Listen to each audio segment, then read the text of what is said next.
ዛሬ በታሪክ ውስጥ ከተላላቅ ነገስታት ወደ አንዱ አስደናቂ ህይወት ታሪክ ውስጥ እንገባለን። ንጉስ ዳዊት።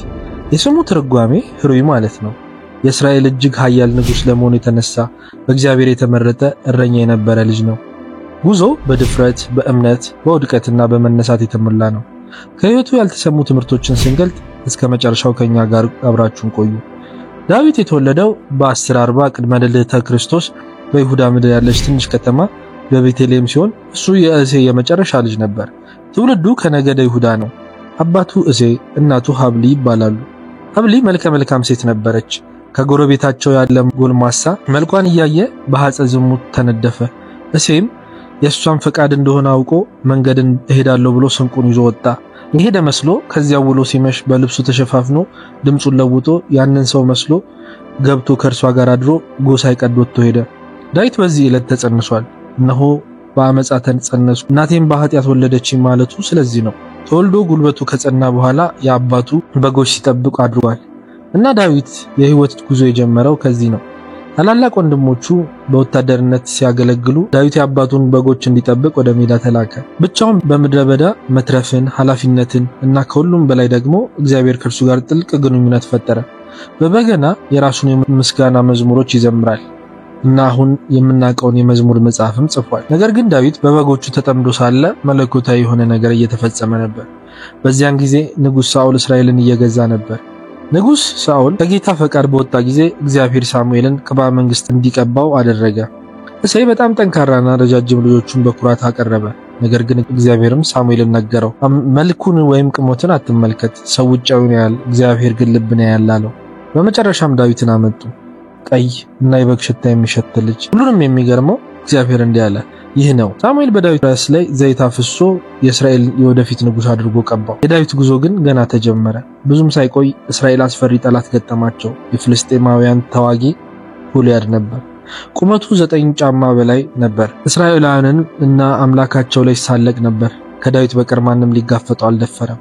ዳዊት ምንም ሳይኖረው በእምነት በወንጭፍና በ5 ለስላሳ ድንጋዮች ጎልያድን ገጥሞታል። ዳዊትም በጎልያድ ፊት ቆሞ አንተ በሰይፍና በጦር ትመጣብኛለህ፣ እኔ ግን በሰራዊት ጌታ በእግዚአብሔር ስም መጣብሃለሁ ብሎ አወጀ። በአንድ ኃይለኛ ምት ድንጋዩን የጎልያድን ግንባር መታው እና ግዙፍ ወደቀ። ከዚህ በኋላ በረድኤተ እግዚአብሔር ጎልያድን በአንድ ጠጠር ገደለ። ዳዊት በአንድ ጀንበር የሀገር ጀግና ሆነ። እረኛው ተዋጊ ሆነ። ነገር ግን የዕጣ ፈንታው ጦርነት ገና ተጀመረ። በዳዊት ዝና የንጉስ ሳኦል ቅናት አደገ። ግዳይ ጥሎ ሲመለስ ሴቶች ሳኦል እሺ ገደለ፣ ዳዊት ግን እልፍ ገደለ እያሉ እየዘፈኑ ተቀበሉት። በጥላቻ የታወረው ሳኦል ዳዊትን ብዙ ጊዜ ሊገለው ሞከረ። ቅናት አድሮበት ነገር ግን አስቀድሞ ምሎለት ነበርና የ100 ፍልስጤማውያን ሸለፈት ተቀብሎ ልጁ ሜልኮል እንዳረለት።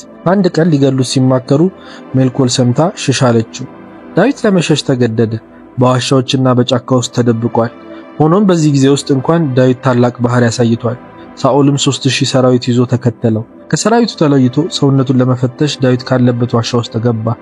ጨለማ ነበርና ሰው መኖሩን አላወቀም። አቢሳ ዳዊትን ጠላትን አሳልፎ ሰጥቷል፣ ልውደቅበት አለው።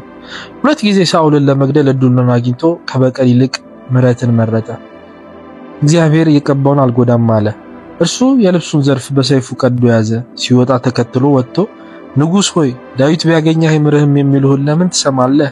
እነሆ ዛሬ በዋሻ ውስጥ እግዚአብሔር በእጅ አሳልፎ ሰጠህ፣ ዓይንህም አይታለች። አንተንም እንድገልህ ሰዎች ተናገሩኝ። እኔ ግን በእግዚአብሔር የተቀባ ነውና እጄን በጌታ ላይ አልዘረጋም ብዬ ራራሁልህ። እነሆ የልብስህ ዘርፍ በእጄ እንዳለ ተመልከት እወቅም። የልብስህም ዘርፍ በቆረጥኩ ጊዜ ምን እንዳላደረኩ አንተ ታውቃለህ ብሎ ቅዳጁን አሳየው። ሳኦልም ድምጹን ከፍ አድርጎ እያለቀሰ እኔ ክፉ በመለስኩልህ ፋንታ በጎ መልሰህልኛልና አንተ ከኔ ይልቅ ጻድቅ ነህ ባለው። በነገሰም ጊዜ ለልጆቹ እንዲራራላቸው ቃል አስገባው። ዳዊት ለእግዚአብሔር ፈቃድ ያለው አክብሮት በሰዎች ዘንድ የበለጠ ተወዳጅ እንዲሆን አድርጎታል። ከዚህ በኋላ ሳኦል ፍልስጤማውያን በጠላትነት ተነሱበት፣ ገጠማቸው።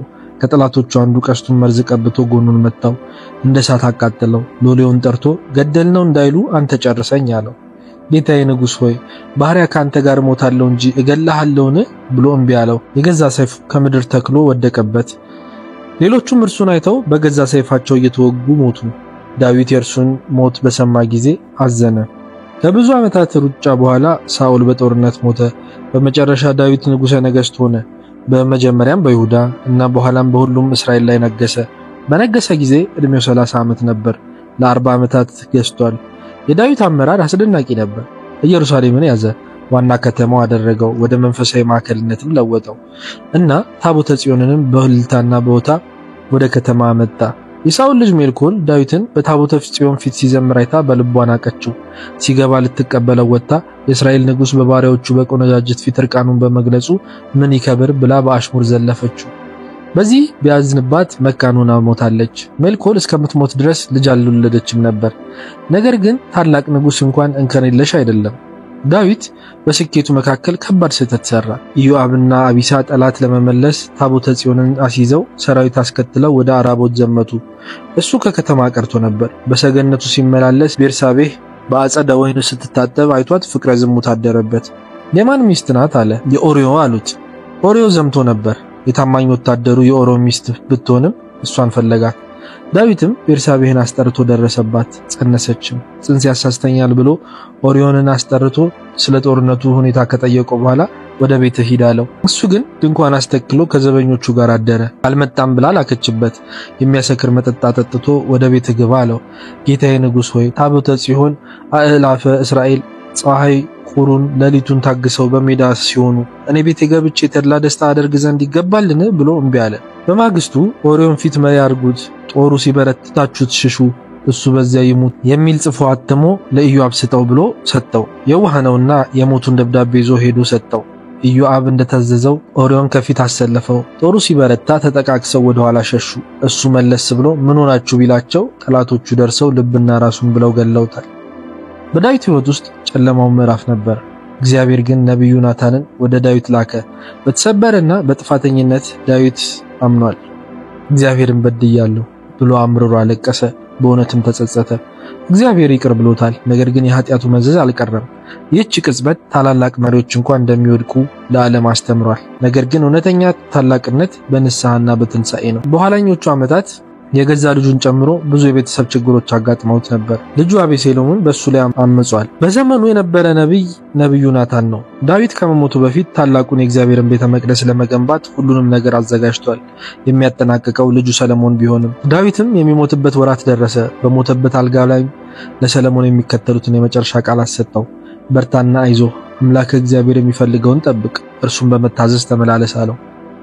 በ970 ቅድመ ልደተ ክርስቶስ አካባቢ በሰባ ዕድሜ ላይ እስራኤልን ለ40 ዓመታት ከገዛ በኋላ ንጉስ ዳዊት በሰላም አረፈ።